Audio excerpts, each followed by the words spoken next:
I'm E.G. Marshall. Do you believe in monsters? They exist, you know. The Irish giant in the Museum of Trinity College, Dublin. Dwarfs, which are stronger and live longer and usually have strong passions and acute intellect. The fabulous monsters of Guyana near Lake Parima, sketched in 1663 by Joost Seguin in his collection of voyages. Those are just a few examples which will lend credence to the story we're about to hear. I saw it, Billy Lee. I saw it. I saw the thing. Now, take it easy. It was horrible.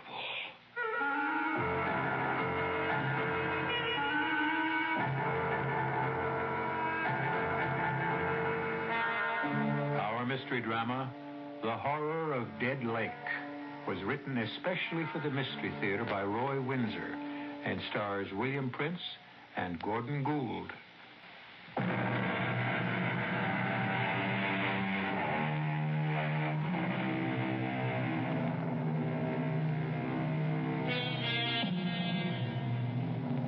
Since the earliest times, monstrosities have attracted attention and have engendered the cloying fear we experience in the presence of the unnatural. The Loch Ness Monster, for example. Is it fact or fiction? The search for it still goes on. Cyclops? The monster with one eye? Oh, there undoubtedly was such a creature because there still are. Really. At a point where the nose sticks out from the forehead, there's a single orbital cavity with an eye in it. Well, in this tale, we encounter another deviate from nature when we discover the hideous thing that inhabits the dead lake. Claude? Yes? Was it all right? Not too grim? No, it was all right. I know how much you loved your father. Well, he lived a long life, and he didn't suffer. The lawyer went over things and assigned them to me. The savings, the old house, that kind of thing. It was sad, come to think of it. But it's over now. You know, Polly, there's something I never told you because I'd forgotten about it. And so had my dad, for that matter. Oh? A castle in Spain? A map where the treasure's buried? You know, you're not so far off at that. My dad left me 50 acres of land near a small town in Florida, Orisville. 50 acres? Mm-hmm. And with land down there selling for a fortune? Well, not this land. There's something funny about it. A long time ago, back in the early part of the 18th century, a certain Silas Baxter, an ancestor of mine, was, I kid you not, a pirate. Claude. He must have run a pretty good ship, because when he left the sea, he bought those 50 acres and built himself a castle. He called it the Captain's Doubloon. A castle? Oh, not a great big one, but big enough. The history of the Captain's Doubloon has been handed down from one Baxter to another and was among my father's papers. I see. What I've been left is the Captain's Doubloon in a state of ruin, the acreage, and something named Dead Lake. Why? Because nothing lives in it. That's creepy. My father never had any interest in the property. I don't know if he ever saw it. But we do own a ruined castle and 50 acres of land. With a dead lake where nothing lives. That's right. Claude, we ought to sell it. I think so, too. You know, it's funny nobody has ever wanted to buy it. Maybe they did. But my father never said anything about it to me. Dead lake. Claude. Yeah? Let's go see it. You mean it? Sure. Florida's no big trip from Philadelphia. Can you get time off from your job? I think so. I could take off Friday, and we could have most of Friday and the weekend. I can't promise anything, Polly. The Captain's Doubloon is a ruin, and maybe the acreage is worthless. But what about Dead Lake? I'd like to know why it's dead. Wouldn't you? Yes. Tell you what I'll do. I'll telephone the lawyer who settled my father's estate. Maybe he can give me the name of someone to see when we reach Orisville. I don't think Orisville's much more than a widening in the road. I'm so excited. A deserted old castle, a dead lake. Makes chills run up and down my back.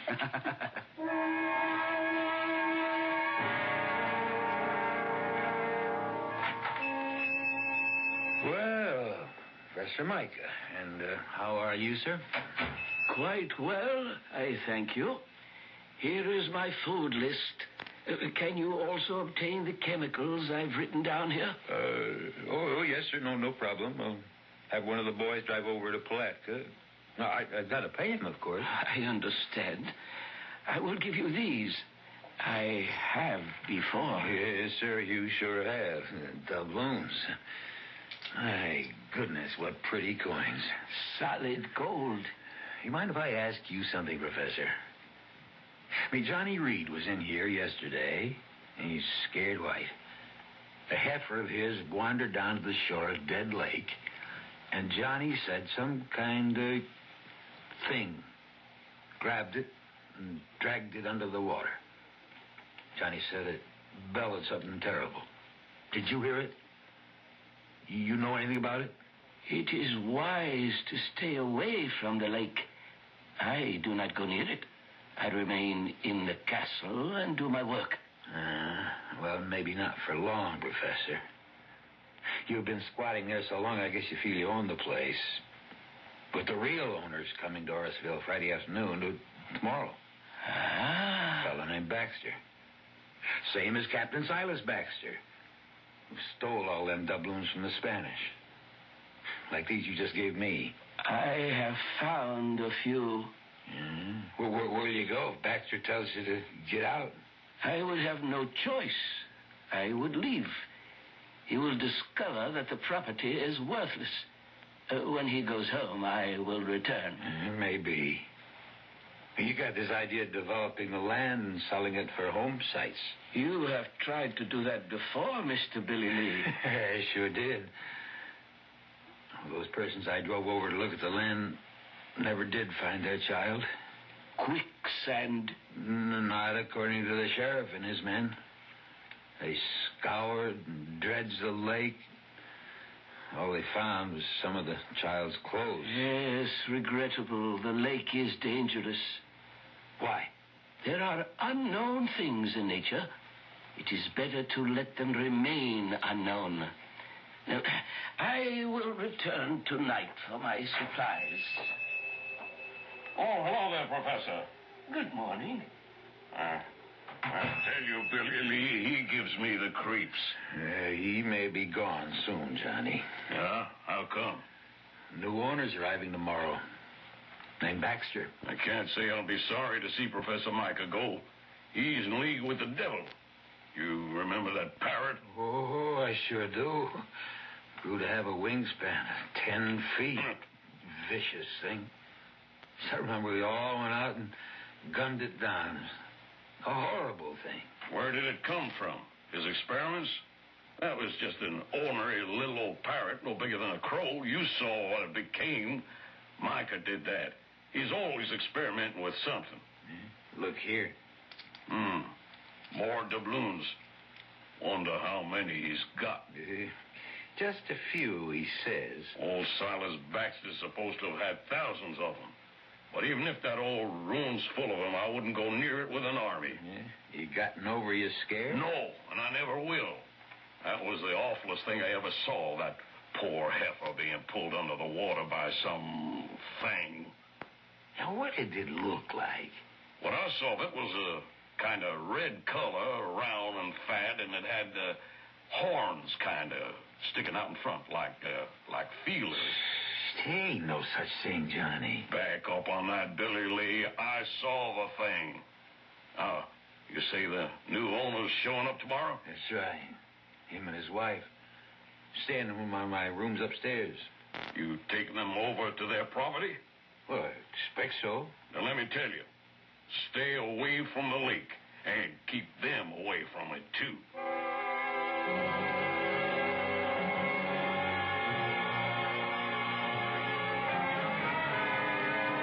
The room's lovely, Mr. Harrison. Oh, Billy Lee.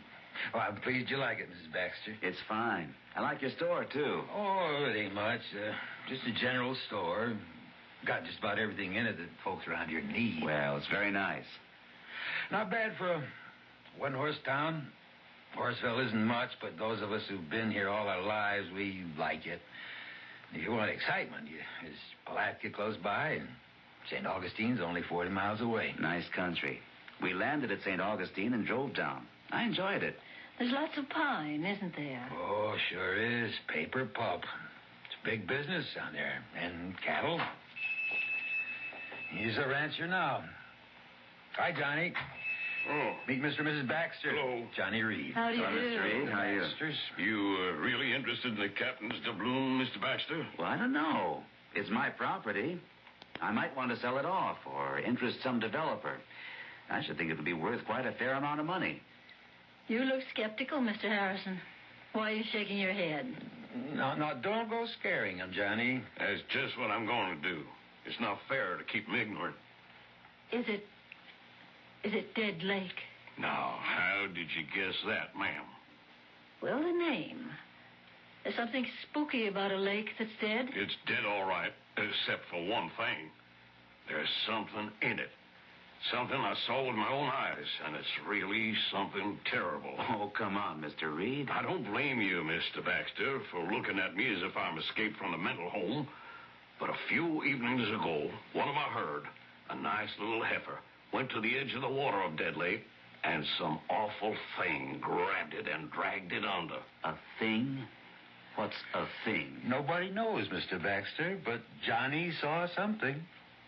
And strange things have happened down there before. Oh, and another thing, Mr. Baxter.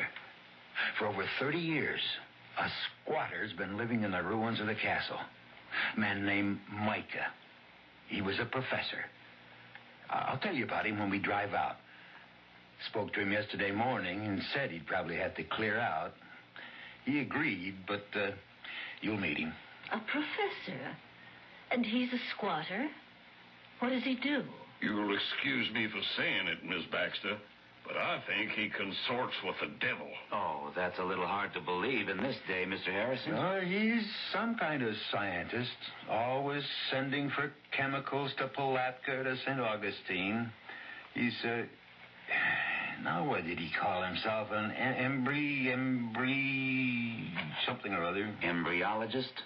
What's that, Claude? It's a branch of science concerned with the formation and development of the embryo. Teratology is the study of deviations from the normal. By golly, that explains the parrot with the 10-foot wingspread. What? It's the truth. I can swear to that, Mr. Baxter. Half the village went gunning for it. We shot it down. Oh, it's not possible. Yeah, neither is that thing that lives in Dead Lake.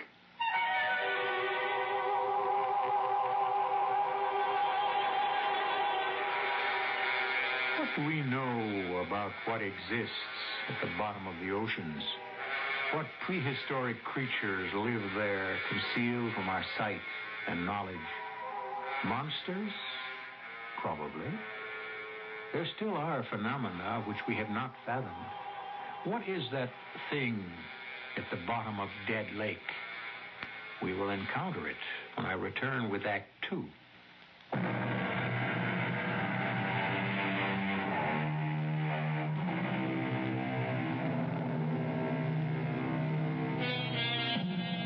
The subject is monsters. We seldom think about them, if we ever do, but there are monsters all the same. They are, in fact, studied in zoology under a special branch named tetralogy, concerned with deviations from the normal in the embryo. When deviations occur, the result can be a monster. Primitive man believed that a monster was the result of a woman's pact with Satan. Nonsense, of course. But the fact of the monster remains. What beautiful little birds you are. Which one of you will it be today? I have grown attached to all of you, but it must eat. An immutable law of nature. One feeds upon another, and that is how I learn. And that is what I live for, to learn. The great plant must live, and it is a carnivore.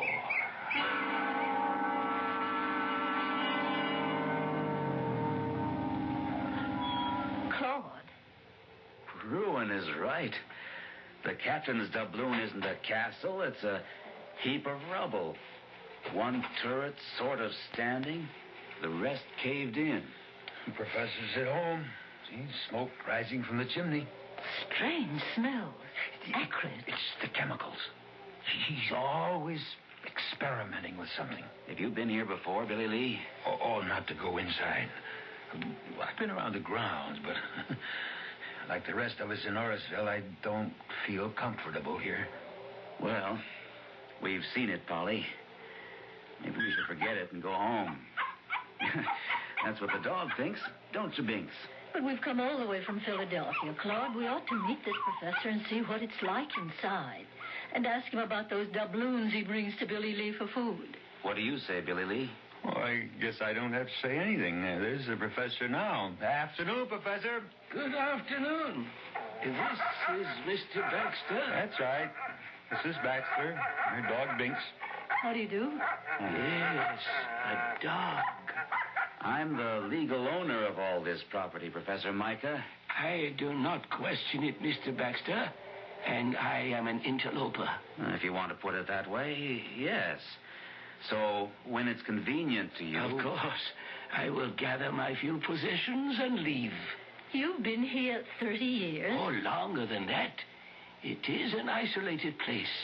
I do my work here, my experiments. Like that monster parrot? I told him about that, Professor. You remember how some of us in the village had to gun it down? Yes, I have not forgotten. A pity. Well, I don't know about that. I mean, killing sheep and almost dragging off a child. The destruction of a master's scientific achievement, a phenomenon, proof that experiments in tetralogy can produce new breeds of animals that could change the face of the earth. I wonder if we might see the inside of the castle. You are the owner. Well, I don't want to inconvenience you. It is no inconvenience, but I caution you, do not wander away alone. I have experiments in many stages of development. Some of them are dangerous. A Venus flytrap is one of them. Oh, I know about them. They eat flies. Interesting little plants. Carnivorous. Follow me. It would be wise not to bring the dog. I'll take him back to the car, Polly. No, let me. No, come on, Binks. Hey, you folks get your fill of the castle. And I'll be outside. Come on. Come on, Binks.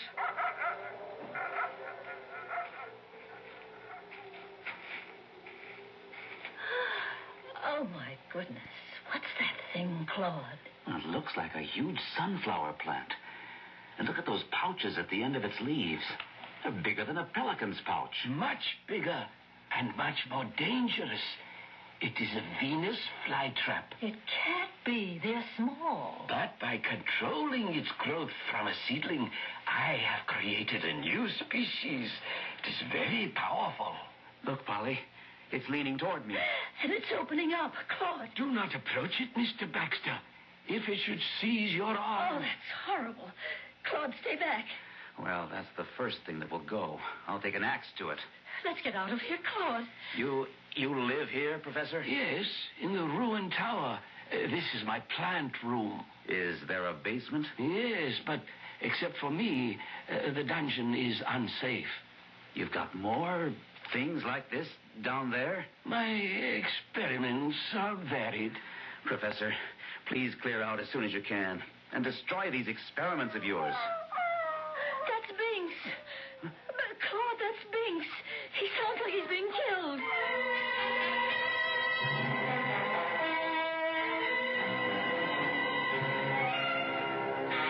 Mrs. Baxter, all right? Yes, Billy Lee. Thank you. Glad you're still open. What happened? I can see by your face. Their dog. What? It wasn't anyone's fault, Billy Lee. Binks slipped his collar. No. And ran loose. Yeah, down the dead lake. I ran after him, but not in time.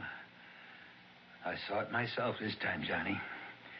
It rose up out of the water, a round, huge, slimy thing, and dragged the dog into the lake.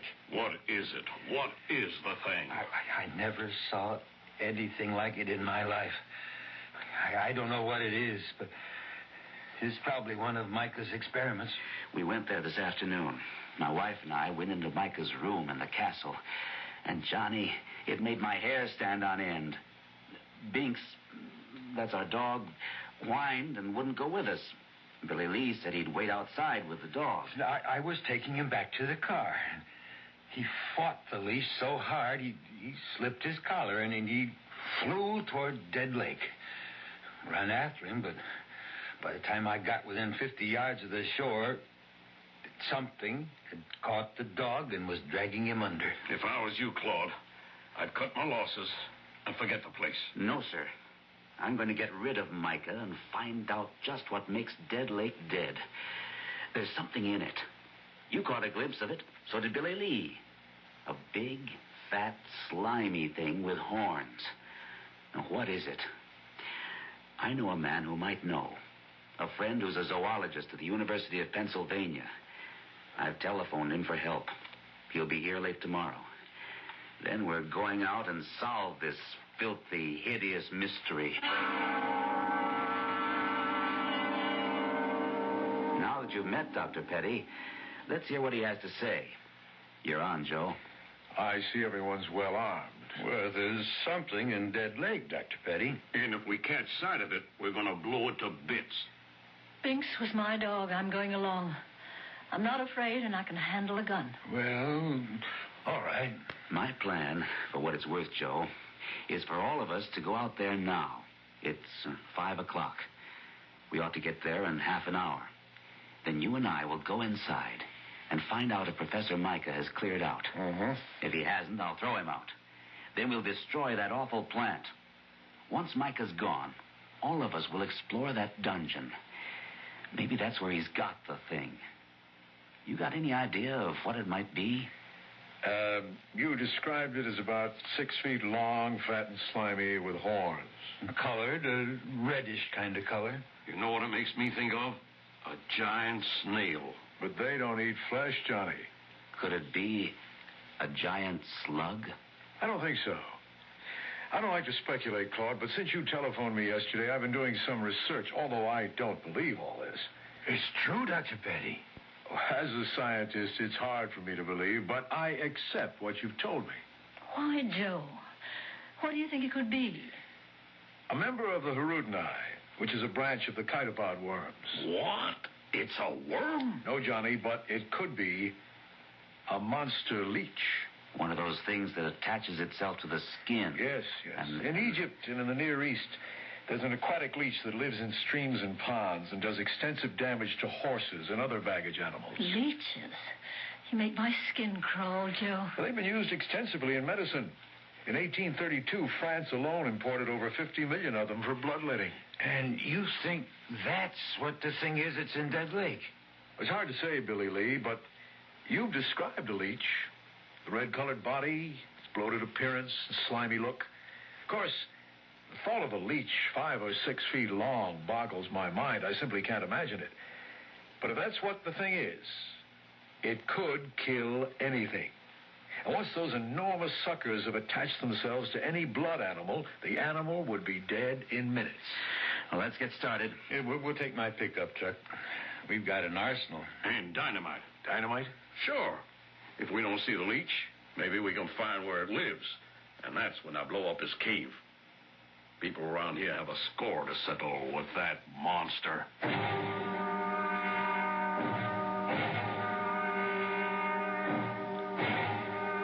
I told you to get out, Professor Micah. So you did, and I will leave now. I have not had time to... Out. You have a rifle and a shotgun. Why? We think there's a monster leech in Dead Lake, and we intend to destroy it. Fantastic. I want you out of here. I have packed what I can carry. The rest I leave to you in the name of science. Get out, Professor. That marvelous Venus flytrap. I never saw anything like it, Claude. Look at those traps, undulating and stretching toward us. He said it's powerful. That's the first thing we take care of. You have the shotgun, Joe. Look at it. Inching toward us. I'll release the birds. They're what he fed to the plant. Look at them go. Joe, call the others, and we'll try the dungeon. Now, come with me. We don't want to be separated. You've got a point. What a devil's hole this is, Joe. Let's get the others. Glad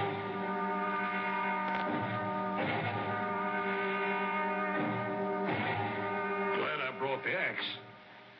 Did you see that thing try to wind itself around me? Some kind of vine? Strong as wire. It's just awful down here. What's that over there, Claude? Shine your light. A huge door. Hinged with a drop lock. Do you think... Don't open it, Claude. Listen. Mister, what's that? Sounds like something breathing underwater. A wet, bubbly kind of breathing. There's one way to stop that. No, Claude, don't shoot. I've got a better idea. There is something behind that door. It's the thing, the giant leech. You won't kill it with one shot. Oh, what's your idea, Dr. Petty? Well, that door must open into a tunnel, and the tunnel probably leads to the lake. Now, if we can trace the tunnel from above, on the ground, and see where it leads to, Johnny here can dynamite the entrance and block the thing in. That's when we'll have it trapped, and that's when we'll kill it. Good idea. Everyone stick together, and we'll go back upstairs and out. Oh, I never want to see this place again. You'll be all right, Polly, when we get out into the air. Come on. Walk between Joe and me.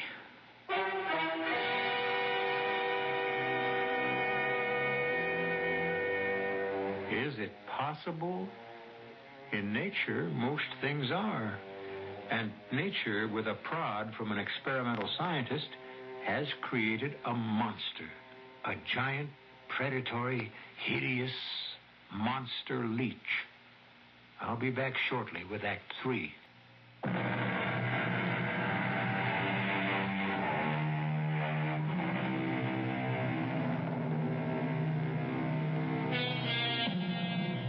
Have you ever had a leech attach itself to your skin? It happens not infrequently in many freshwater lakes. They are small and they can be flicked off with the finger. But the experience makes one shudder. Imagine the horror, then, of speculating that what Professor Micah has bred, the thing that has made the dead lake dead, is a gargantuan leech. I'll get the dynamite. Hand me the rifle, Billy Lee. Sure. I'll grab the shotgun. Oh, and here's the other one for you, Dr. Petty. Right. Joe, let me carry it for Johnny. I'd appreciate it if you'd stay with Polly. I'm all right, Claude. It was just being in that filthy basement. No way, Polly. You're going to stay by the truck and Joe. Claude. No, absolutely not. I mean it, Polly. I think he's right, Mrs. Baxter. I tell you what. Why don't you swing the truck around and turn on the lights and shine them on the north side of the castle? The locked basement door's on that side. Give us some light down to the shore, too. All right, Polly. Come on, hop in. But Claude. No, please don't argue. You stay with Joe. Ready, Johnny? I'll lead the way. Keep your guns up. I'll be ready for anything. Joe, I feel sick. If the thing is what you think it is. Yeah, me too. Let me get the truck turned around. Black as a tunnel. I'll switch on the lights. I see them. Claude and the others. The car lights do run down to Dead Lake. Isn't that an awful name for it? It's dead, all right, if there's a giant leech in it. Joe, look. What? It's the professor. Now, what the He's devil? returning to the castle, not through the front, but through the north side of it. I wonder what he's up to. He's disappeared now. Must be another entrance to the place. If Johnny does blow up the tunnel and the professor's in that basement... Claude ordered him out. I know that. All the same, he is a human being. And... I don't think he's a human being at all.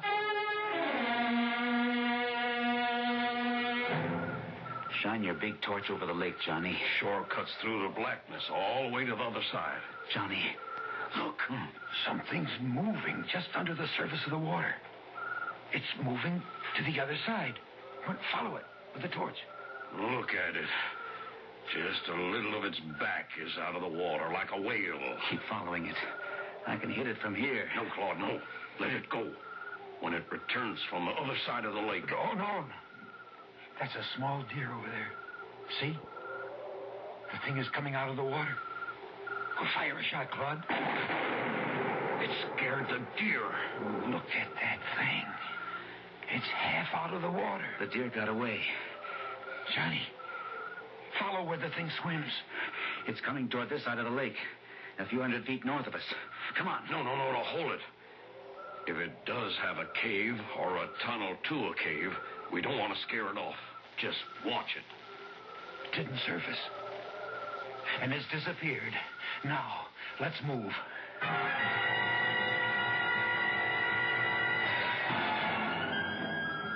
All set, Johnny? Yeah. Here goes. Claude, run that torch along from where Johnny blew the entrance, back toward the castle. That's it. Look. Yeah. The force of the explosion in the tunnel lifted the ground above the tunnel, and now we can see its path. It does go to the castle. It goes to that barred door in the basement. We've got the thing trapped. Maybe it's dead. That was a terrific blast. But we got to make sure, Claude. There's only one way to do that. We have to open that big barred door.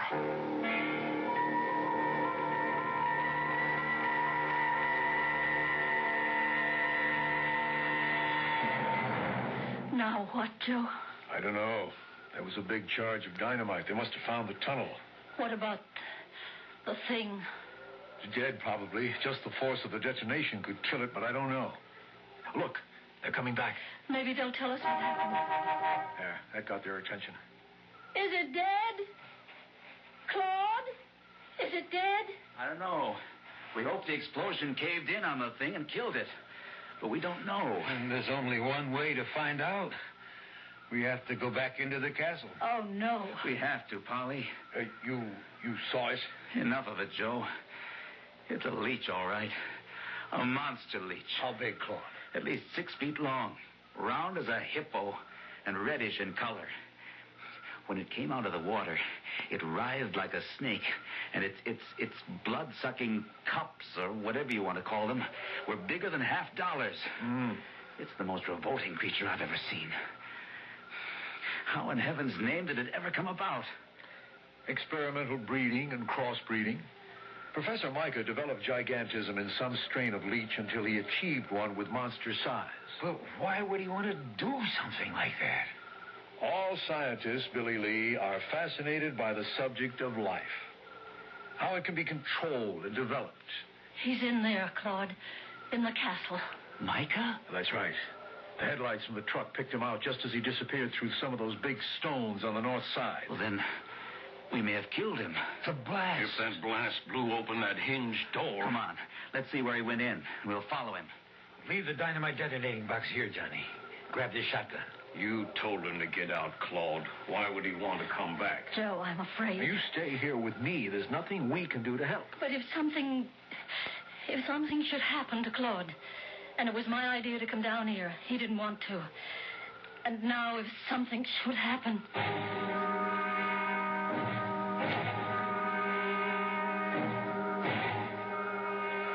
That could be it. See where I'm shining the torch? Yeah, could be. Just about wide enough for a man to squeeze through. All right. Follow me. Hold it, Claude. You bring up the rear. Now, wait a minute. I'm not going to have you risk your lives any more than you already have. Billy and me have the shotguns. Much more effective close range. You bring up the rear with your rifle. Right, Billy Lee? Right. I don't know what to expect, but whatever we find, it's bound to be close range. Let's go, Johnny. This place is a house of horrors. Ought to be burned to the ground. It will be, once we know that the monster leech is dead.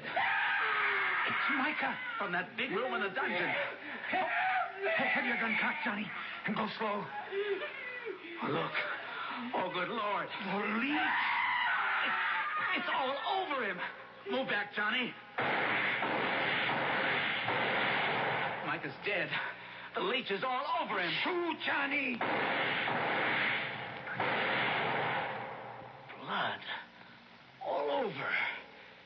Is it dead? Don't go near it, Claude. Some of the suckers are still working away. We have to get Micah out from under. He's dead, Claude. Let's get out of here. We can come back when it's daylight. Get Micah and hack that thing to pieces.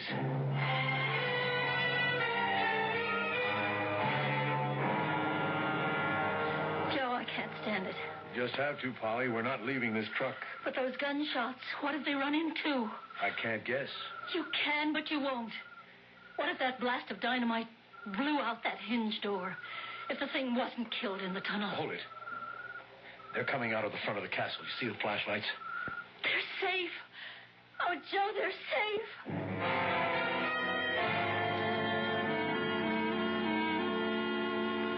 Are you all right, Polly? Still feel a little faint. When you saw Claude safe returning to the truck, you passed out. I remember. Joe was right. Professor Micah had developed a giant leech.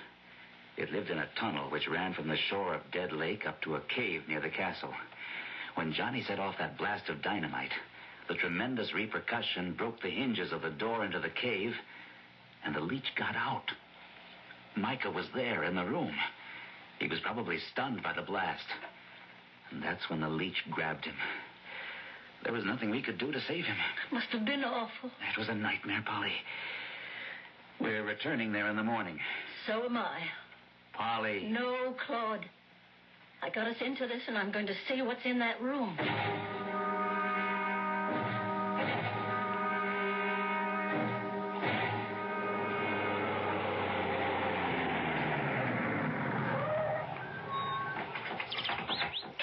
Listen to the birds. Life has kind of returned to the captain's doubloon. I don't feel much like going down into that basement again. And I'm not sure it's safe for Miss Baxter. Don't you worry about me, Johnny. Now that I know the monster leech is dead, I'm not afraid. All right. But let's go in through the front. Have we got everything? Lights, ropes? And my shotgun, just in case. And camera. Watch your footing, Polly. And when we go down into the dungeon, stay between us. Let me lead, Claude. I've got the gun. There it is. Oh, Claude. Poor old Micah's under that thing. Aim that big light right at it, Johnny. It's incredible. It's 6 feet long and 4 feet thick. Micah let out one scream, and then he was dead. Partly fright, maybe. Keep the light trained on him, Johnny. We'll try to pull him free. Let me take a few pictures first. No one's going to believe this horror. Claude, what about Professor Micah? What happens to him now? We give him a decent burial. And Joe wants to find out, if he can, why Micah did all this.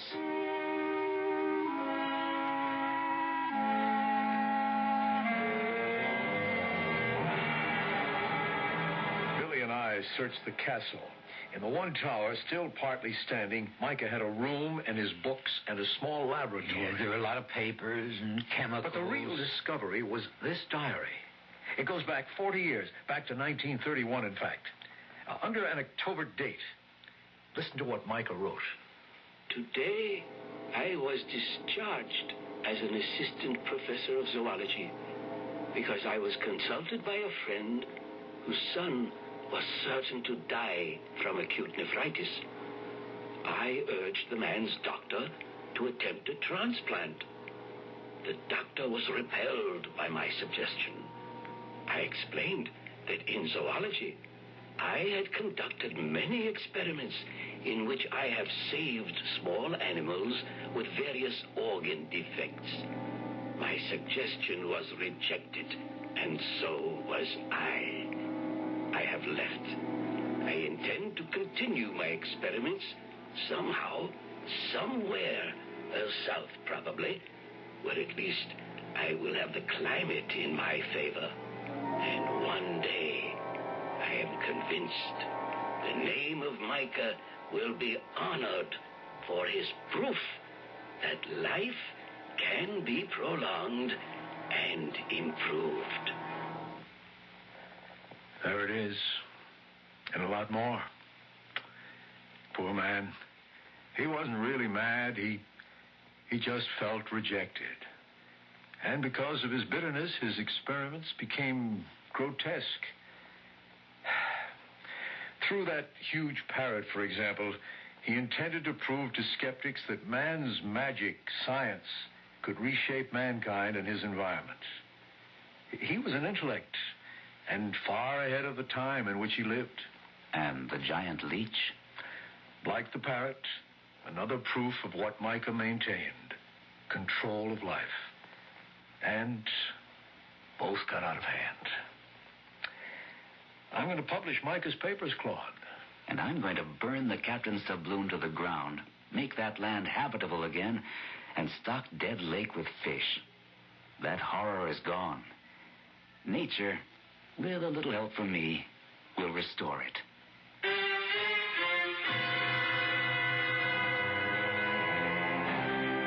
Nightmares are made of such stuff as a dream about a monster leech, because the word makes the skin crawl. And when in sleep a fiend or incubus oppresses you, wake up. It will go away.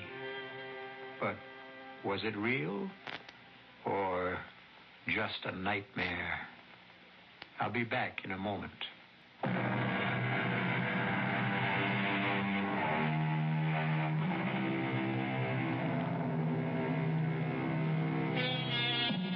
It is foolish, I think, to dismiss anything.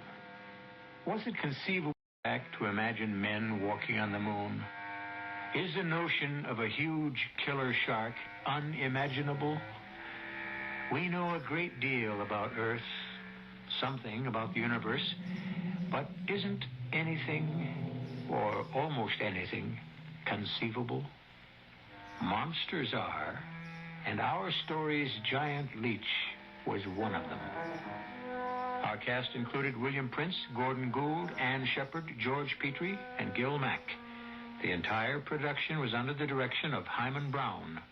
This is E.G. Marshall inviting you to return to our Mystery Theater for another adventure in the macabre. Until next time, pleasant dreams.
Come in.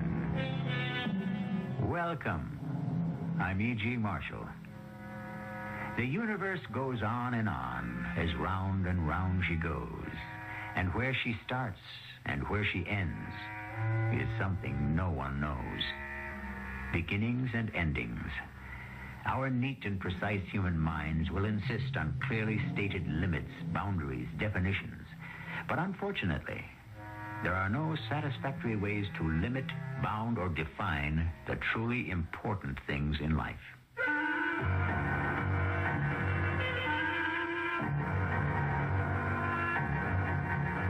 Our mystery drama, The Hole in the Sky, was written especially for the Mystery Theater by Sam Dan and stars Mandel Kramer.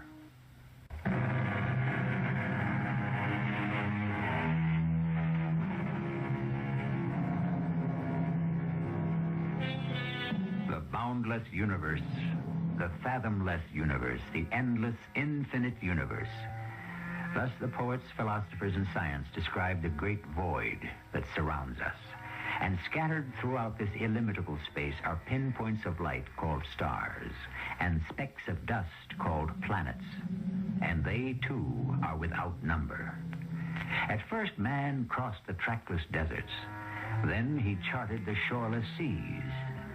But nothing in all of humanity's experience or wisdom or imagination can fully prepare us for the implications of space.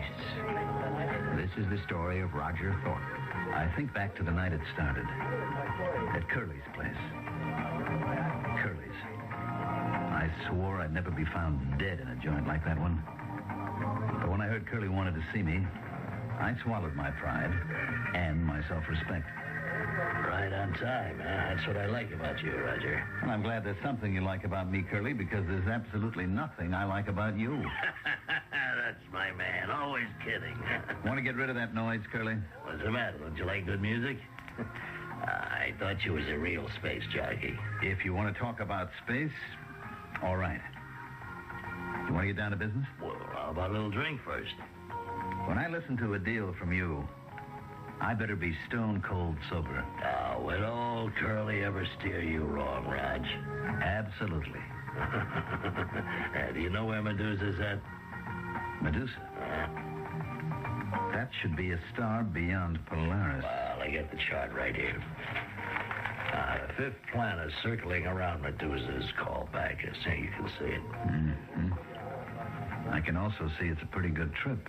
Can that lark of yours hold a 3,000-pound cargo? What kind of cargo? What do you care? I won't handle contraband. What's contraband? Everything's contraband to somebody somewhere. You know what I'm talking about, Curly. Hey, what's the difference, huh? The trip's illegal anyhow. There are no solo flights allowed outside the solar system, so what do you care? No drugs, no weapons, Curly. Now, would I be mixed up with weapons and drugs? Up to your ears. No. This is just stuff for the ladies. Yeah? Yeah. This Bacchus is a wild place. It's just being colonized. Now, you could clear a fortune with some makeup. You know, powder, makeup, things the ladies just have to have. That's contraband. Sure. But it's nice, harmless contraband. Look, if I'm caught with any sort of non-essential... If you're caught, what's the difference what you're caught with? What's the deal? Hey, fantastic. You split the take 50-50. I what? That's right, old buddy. Right down the middle. What's the catch? No catch. No ifs, ands, and maybes. 50-50. Some deal, huh? When do I leave? Your cargo's ready right now. Tonight? Well, it better be tonight. You're due to sit down at Bacchus no later than the 21st. 21st of what? 21st of this month. 21st? That's in 6 days. Well, actually, 6.5. Look at the chart. You see where Bacchus is? Sure. Well, this trip should take 6 weeks. There's no way I could ever cover this distance in 6 days. Oh, sure there is. How? Why, Roger, old buddy, you know how. You just go through the hole. Oh, I see. That's the catch. Now don't tell me you're scared of the hole. I'm scared out of my wits. Now, look, if anybody had ever told me that Raj Thorpe had that little streak of yellow... Don't try to get a rise out of me, Curly. I'm not yellow. I'm smart. I'll see you around. Make it around 8 o'clock. That's as long as I can hold the job open. Goodbye, Curly. Hey, don't go away, man. It'll make it harder for you to come back here. I'm not coming back.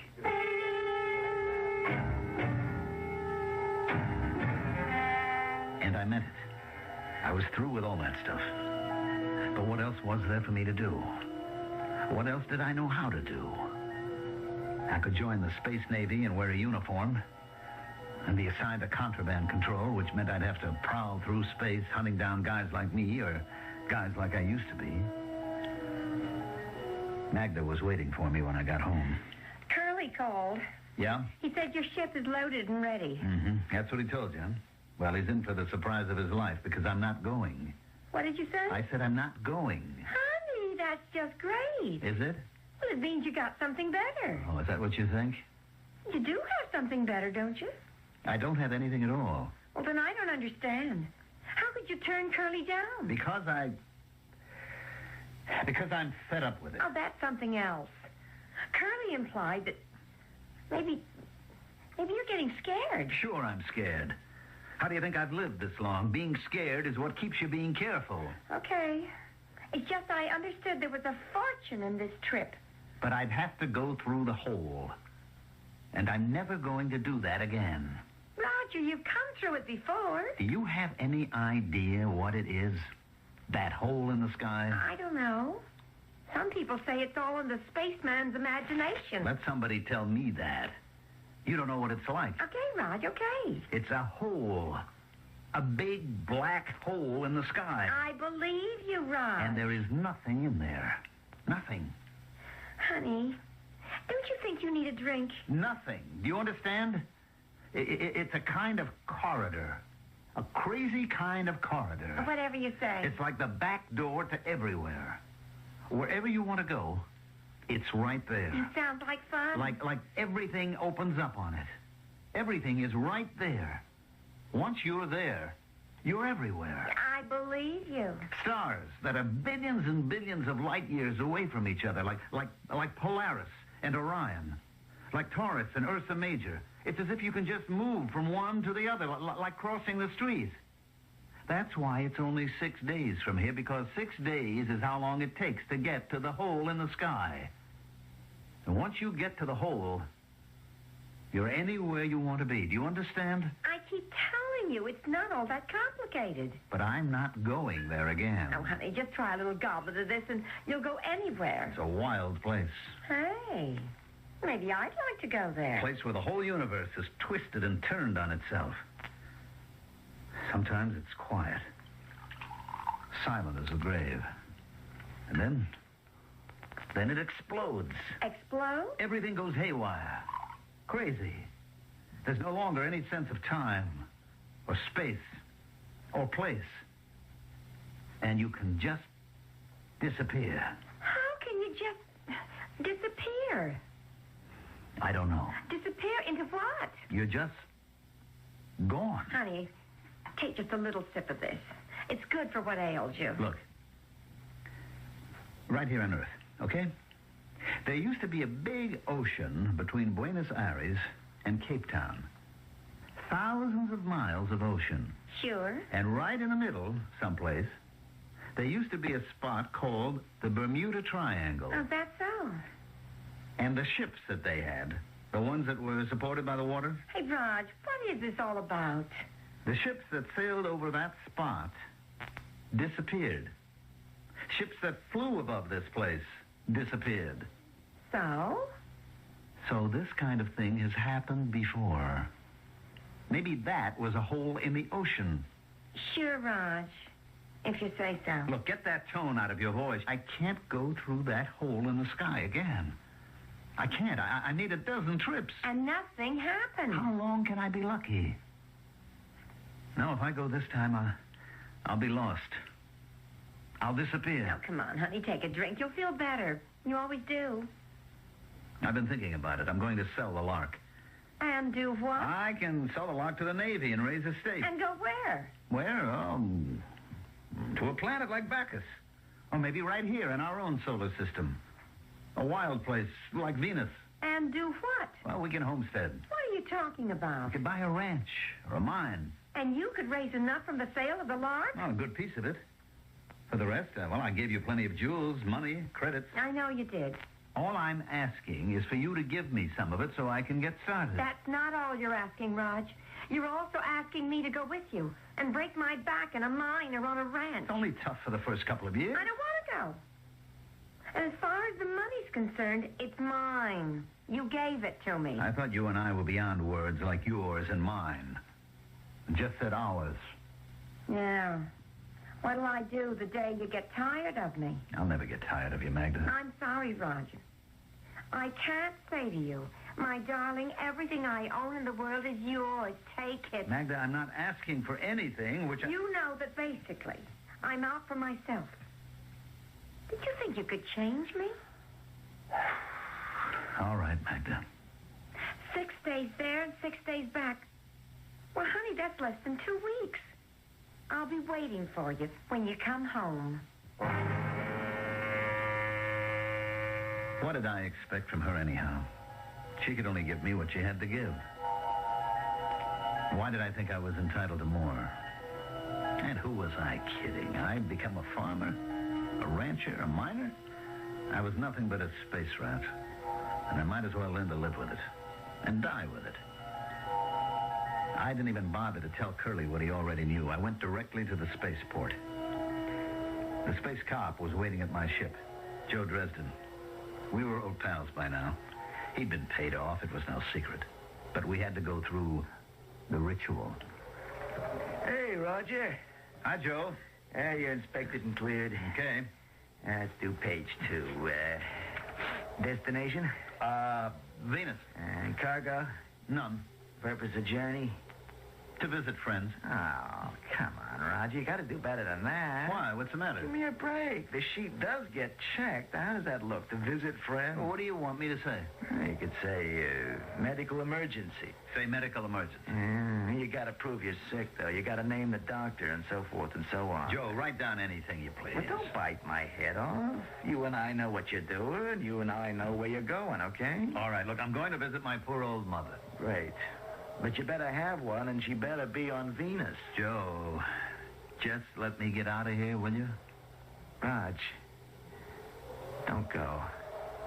What do you mean, don't go? I mean, pack it in. Walk away from it. Are you telling me I can't go? No, I'm not telling you not to go. I'm just asking you not to. Why? Because you won't be coming back. How do you know? I know all the signs. You're not coming back, Raj. I know you are not coming back. At this point, he probably knows something we don't. But what? From the little we know about it, we can appreciate that any journey through space can be hazardous and uncertain. But obviously, there's something especially dangerous and ominously unusual about this one. Well, Act 2 is but a few minutes away.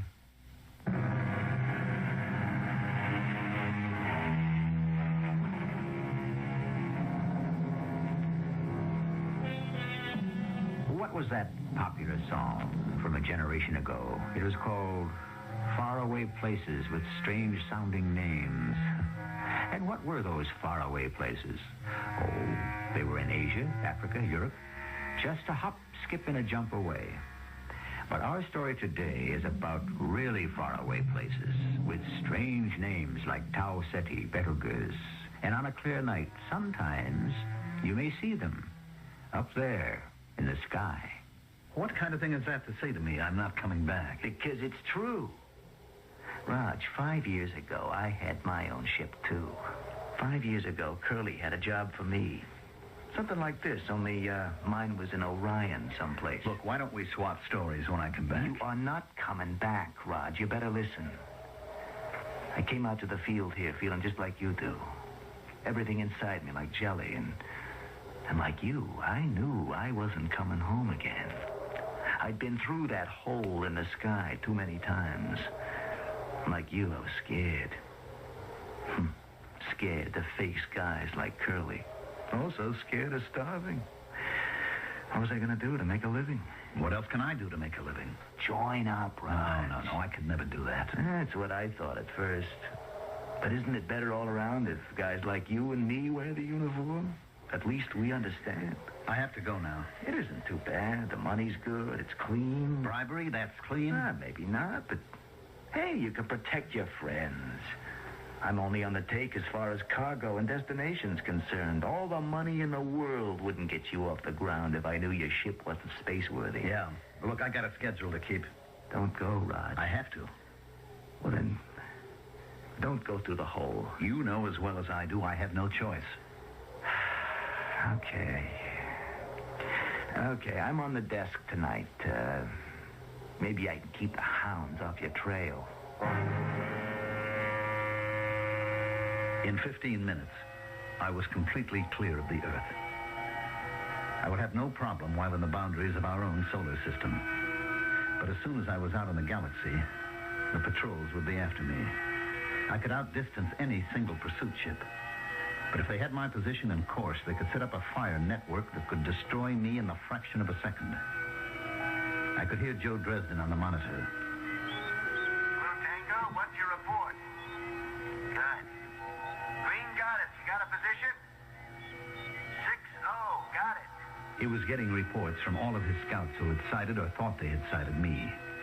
He would be feeding all this data into a computer, which would calculate my exact position. Attention all ships, Rainbow Command. Illegal craft identified as Lark, registered Captain Roger Thorpe, probably headed for Polaris. Consult charts 946 and 202. Subtract coordinates 4 and 8 from coordinates 12 and 18. Lock, challenge. Allow 5 minutes for reply, then open fire. Thank you, Joe. He had sent the pursuit off in exactly the opposite direction. He had bought me at least 2 days' time. Attention, all ships, Rainbow Command. Fugitive reported headed for Ursa Major. Consult charts 380426. Fugitive reported headed for Tau Ceti. How skillfully he kept directing the pursuit away from me. I was coming to the end of the 5th day, and now I didn't have to worry. I was near the hole in the sky, and even though so many people were convinced that it was all fiction, that was back down there in the safety and security of Earth. Up here, even the most skeptical suddenly became believers. I could rest assured there was nobody within 1 trillion miles of me now. Roger? Roger? You can answer me, Rog. You won't give away your position. I'm on a sealed frequency. Joe? You're at the edge of the hole, Rog. I know. Turn back. I can't. I'll clear a path for you. I have to keep going. I'll bring you home safe and sound. I'm going in now, Joe. I'm here. And I was there. I was in the hole in the sky. It was so quiet, so peaceful, so tranquil. I'd better feed my computer. My speed, my course, my declination. I could expect to find myself orbiting Medusa. Then I could set my bearing for the planet Bacchus. I could still hear Joe's voice. Roger, it isn't too late. Now get out of there. It's quiet, Joe. It's quiet. That doesn't mean anything. You know as well as I do it can all change in a fraction of a second. Thanks for everything, Joe. I'm all right now. Come home, Roger. Come home before it's too late. Roger, come home before it's too late. Joe! Joe, where are you? Where are you? Suddenly, everything started to spin. Everything went out of control. Not just my computer and my instruments, but everything inside of me. It was as if I was just coming apart under some terrible pressure. An unbelievable stress and strain that began to pull me in every direction. It was as if it were the end of the world. Or maybe it was the beginning. Maybe it was the chaos that was in the very beginning. Then, there was nothing.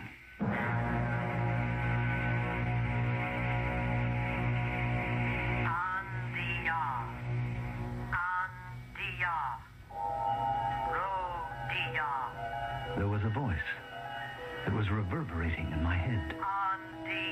It sounded like a woman's voice. Everything was calm. Everything was quiet. Only one thing seemed to exist in all the world. This voice. What was she saying? It sounded like no language I'd ever heard before. Then I remembered what I had to do. I fed the sounds into the computer and waited. Just like the ancient anthropologists could construct an entire prehistoric animal from just a few fragments of bone, the computer could project an entire language from just a few significant sounds. Gradually, the voice became clearer and clearer. What ship is yours? Identify. Identify. Lark. Lark. How many aboard? Just one. Identify. Roger Thorpe, registered captain. Home port. Earth. Where is that? Consult star chart 876. What is Star Chart 876? Whatever you happen to use, start with Polaris. What is Polaris? You draw a line from Polaris to Deneb. There are no such stars. Hey, what's that noise? You are locked into a landing beam. Hold it. I don't necessarily want to land. Cut your power. I only need to get my bearings. Prepare to descend. Am I being forced to land? You are being invited. But I don't want... Cut all power.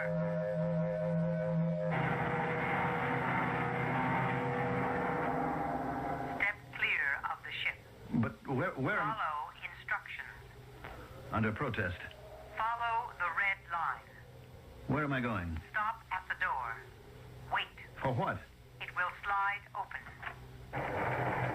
Step inside. What's in there? Step inside. There's nothing in here. Step inside. Oh, all right. All right. What do I do now? Wait. What do you people want? Who are you? Where am I? I was in a room of some kind. A plain, bare space. There was a chair. Just a single chair, and that was the only furniture. I sat down. I waited. Who were these people? What did they want? Then the wall slid away. And facing me was a woman. She was sitting behind a desk of some kind. She was young, about 30-ish. She wore a black robe. Her red hair was short. She might have been good-looking if she didn't have such a serious look on her face. She touched a switch, and suddenly on the entire wall behind, there appeared an enormous sky chart. Point out your home star. My home star. Well, it doesn't show up too well, you see. It's a red dwarf. I can give you its position. Yes? Just let me orient myself. I'll have to find Polaris. And then Tau Ceti. I've never heard of any. Wait a minute. Wait a minute. This isn't possible. I don't recognize any of these patterns. I warn you to tell the truth. But this is all very strange. Orion should be right there. Orion? I don't see a single thing I know in this entire sky. This is the universe. Well, maybe it's a part of it that's off somewhere. This is the complete universe. Wait a minute. The universe is infinite. Why did you do that? Blasphemy. Everyone knows the universe is closed and limited. Okay, have it your way. Why are there no papers on your ship? Because I didn't need any. What is your cargo? I'm sure you looked it over by now. Cosmetics. What are cosmetics? Didn't your translating computer tell you? Yes, but I don't understand. Well, it's just stuff that women put on their face. For what purpose? I guess it makes them look better. Better? What's the difference? Please, answer the question. Is it important? It may be the most important thing in the universe. These cosmetics, they change people's faces? You could say that. Disguises them? Well, strictly speaking, it might. I see. Yes. Yes, I see. Well, I hope you see something, because I don't. Interrogator. Yes, censor. We have examined the ship. Have you examined the prisoner? Who says I'm a prisoner? You have not been spoken to. I have examined the prisoner. We see no use for the cargo. Destroy it. At once. Confiscate the ship. Immediately. Dispose of the prisoner. What does that mean, dispose? Save him for the games, or eliminate him quietly. Whatever suits you. What is he talking about? I shall save him for the game. Look, am I being sentenced to something? To death. Wait a minute. Don't I get a trial? You have been tried and found guilty. I have the right to defend myself. You have no rights at all. What sort of place is this? It could very easily fit certain places here on our own Earth. But this is a story that takes place far in the future, in a place so far away that the imagination can scarcely encompass the distance. But space, time, what do these things matter? People are people everywhere, aren't they? I shall be back shortly with Act 3.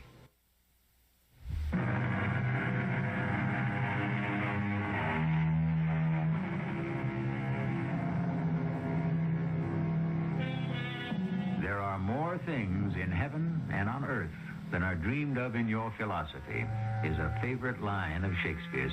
And of course, he had a rather limited idea of heaven. He didn't know that the heavens consisted of an infinity of space with an unlimited number of worlds. Can you imagine what he might have written had he been able to talk with a modern astronomer or an astronaut? From what I could gather, the man was called the censor. The girl who had been talking to me was called the interrogator. Anyhow, they both decided that it was all over for me. The man left. You will be executed at the games. What games are these supposed to be? The games to honor the establishment of the autocracy. Look, I don't have anything to do with all this.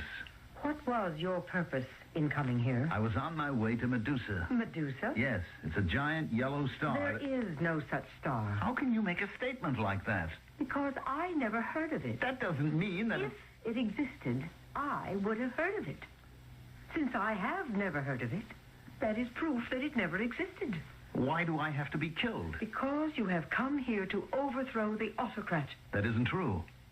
Are you a stranger? Yes? The only reason strangers come here is to overthrow the autocrat. Since you admit to being a stranger, now, it just means... hold on. That doesn't necessarily follow. Do you have legitimate business on this planet? Well, no. Then you admit it. Since you do not have legitimate business, you therefore must be treated as a stranger. She stood up and nodded her head. 2 men in black robes came in. I understood I was to go with them. I don't care what world you're in.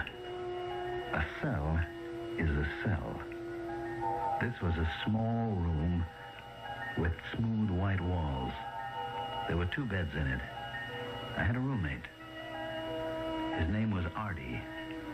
I asked him why he was in jail. I tried to kill the autocrat. Look, set me straight, will you? Who is the autocrat? He is the maximum ruler. That's why you want to kill him?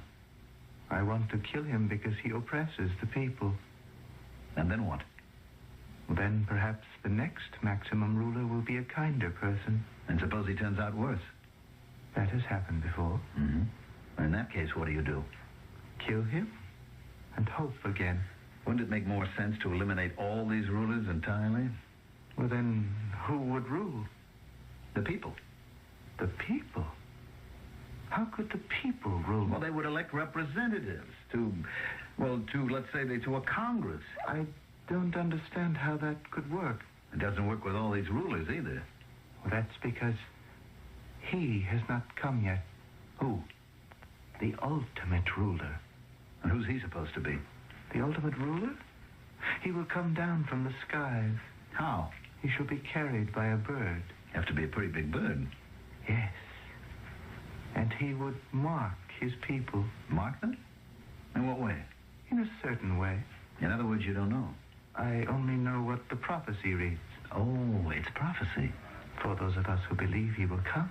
Still, it should be easy to explain what marking his people would mean. I suppose with a sign that will enable everyone to recognize them. All right. Meanwhile, how does it look for you and me? We shall be executed. You say you were opposed to the ruler. What'd you do? I wasn't able to do anything. We are too few, too weak. Or maybe we are many, but we do not know it. We have no sign by which we may recognize each other. Well, what did you actually do to wind up in here? I complained. You complained? About what? The weather. You mean you're going to be executed because you complained about the weather? It wasn't the first time. If you establish yourself as one who complains, it means you are basically a dissatisfied person. Therefore, you are likely to revolt. Well, do you plan to just sit here and wait? It does no good at all to make other plans. Why not? How can plans be carried out? We are sealed in here. There is no hope of escape. There has to be something we can do. We must face our fate bravely. I can't accept that. Accept it, since you may not reject it. It seemed there was no help at all. The days passed. When would it happen? The games at which the execution would take place. Or were the executions the games?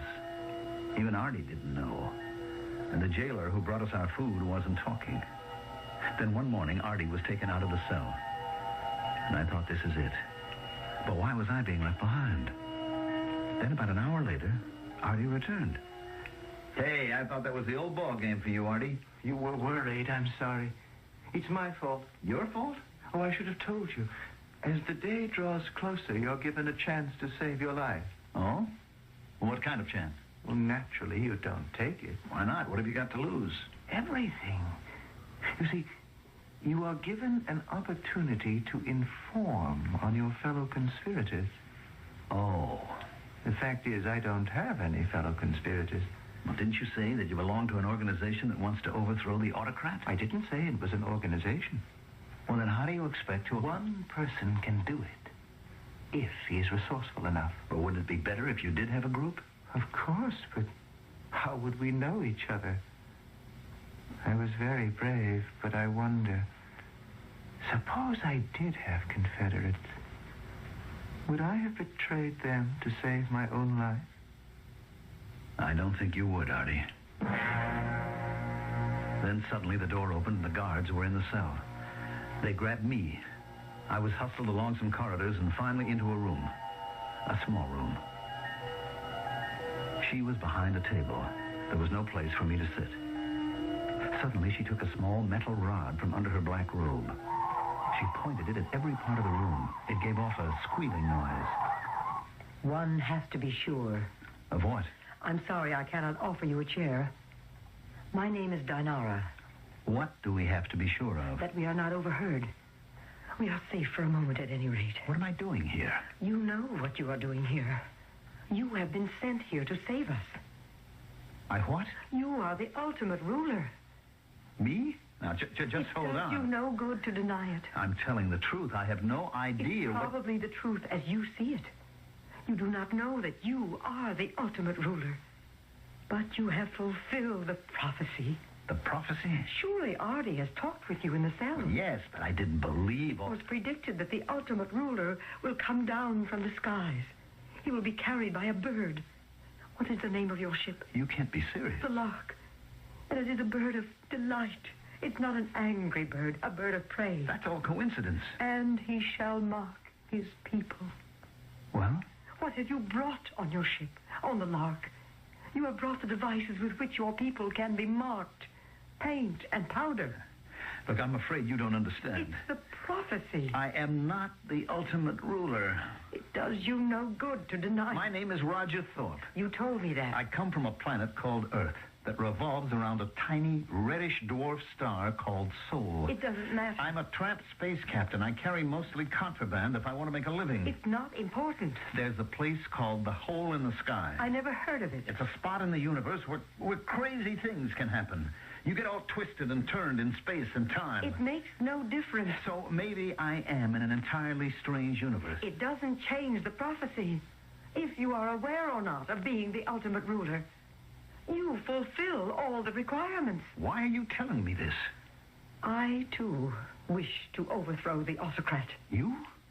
But aren't you a member of the regime? There are many of us who do our work secretly and hope for the day to arrive. The fact is, I'm going to be executed any day now. So what good does it do if you think I'm the ultimate ruler? You have been brought here by your beautiful bird. You have brought the material with which to mark your people. Your people will save you. There was only one way to make sense out of any of this. I would just have to assume that I had landed on a planet of nuts. Pure and simple. And so I did. But it got pretty grim. One day, Artie and I were taken from our cell and brought to an enormous stadium. There must have been 100,000 people. All of them wore black robes with hoods that covered their heads. Artie and I were led to the center of the arena. Then we heard the voice of the censor. These men have plotted against the autocrats. Their fate is to be consumed by the mighty electric energy of the state. In a few moments, they shall no longer exist. Let this then serve as a lesson to all who would attempt similar madness.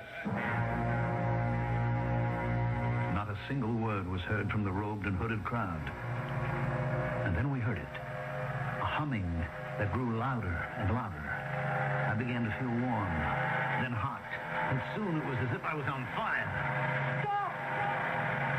Who dares halt the execution? I, the interrogator. For what purpose? Revolt. Arrest her! Before anyone dares to touch me, I shall remove my hood. Look at my face. Let all who have the same markings now show their faces. Her face was white as powder could make it. Her lips were red as the most flaming scarlet. I could hear her voice shouting, Believers in the ultimate ruler, show your markings. And now by the thousands, the hoods came off.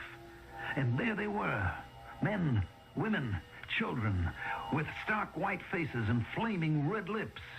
Hardly anyone remained masked, except for the censor and a few high officers. And they were quickly hustled away. And now the silent crowd began to kneel. Kneel! Homage to the ultimate ruler. No, no one should kneel to me. You are the ultimate ruler. They must. About that makeup. You mean the sacred markings. Men shouldn't really wear any. Would you deprive us of the privilege of showing our reverence and respect, ultimate ruler? The prophecy has been fulfilled. The ultimate ruler has arrived on a beautiful bird. He has brought with him the markings that his faithful followers have proudly put on and shall wear forever. And now, all hail the ultimate ruler!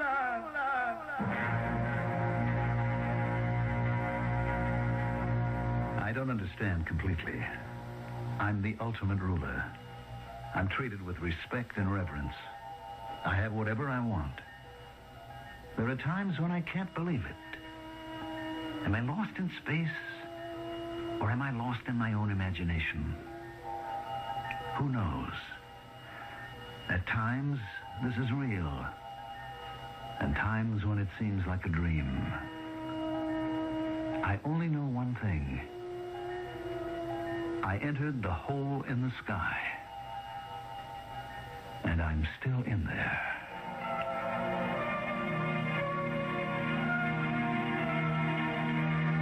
Do any of us know what it means? Is there a hole in the sky? Is there a Bermuda Triangle?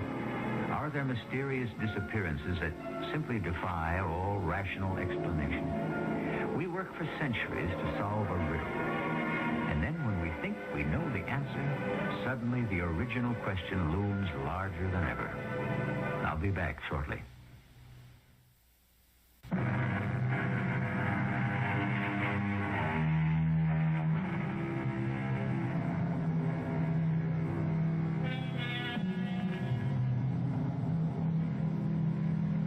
Maybe there is a hole in the sky. After all, Einstein spoke of a place where the past, the present, the future are all intermixed and intermingled. He says it occurs at the speed of light.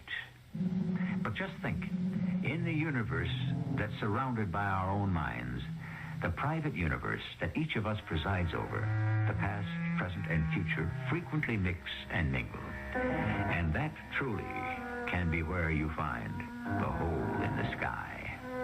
Our cast included Mandel Kramer, Joan Shea, Earl Hammond, and Russell Horton.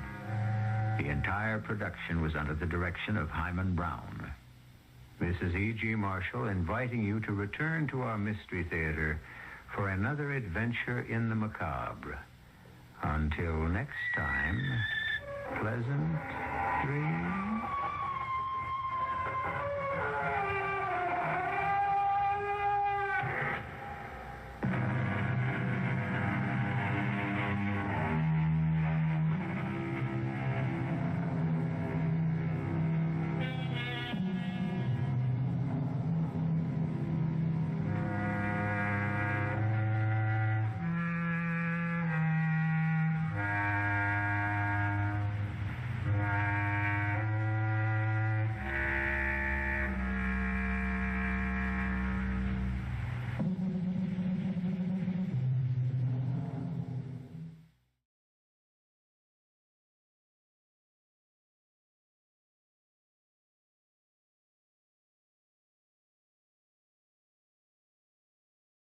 The CBS Radio Mystery Theater presents...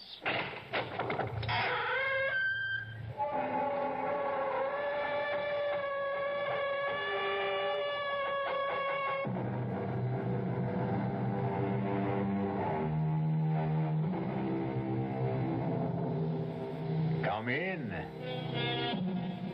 Welcome. I'm E.G. Marshall. Have you ever known terror?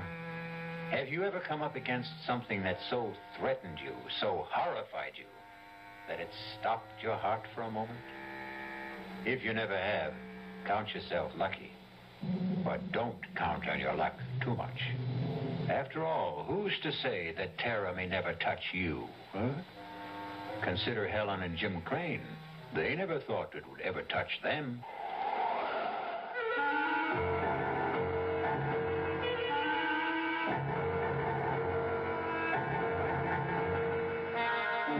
Our mystery drama, Blizzard of Terror, was written especially for the Mystery Theater by George Lothar and stars Lois Smith.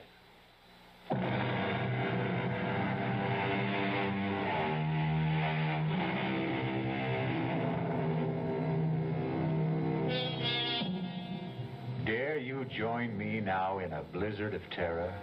Not so fast, not so quick to answer yes. Are your nerves in shape for what lies ahead? Have you promised yourself a good night's sleep? A promise you want to keep? In simple brief, are you who now listen to my voice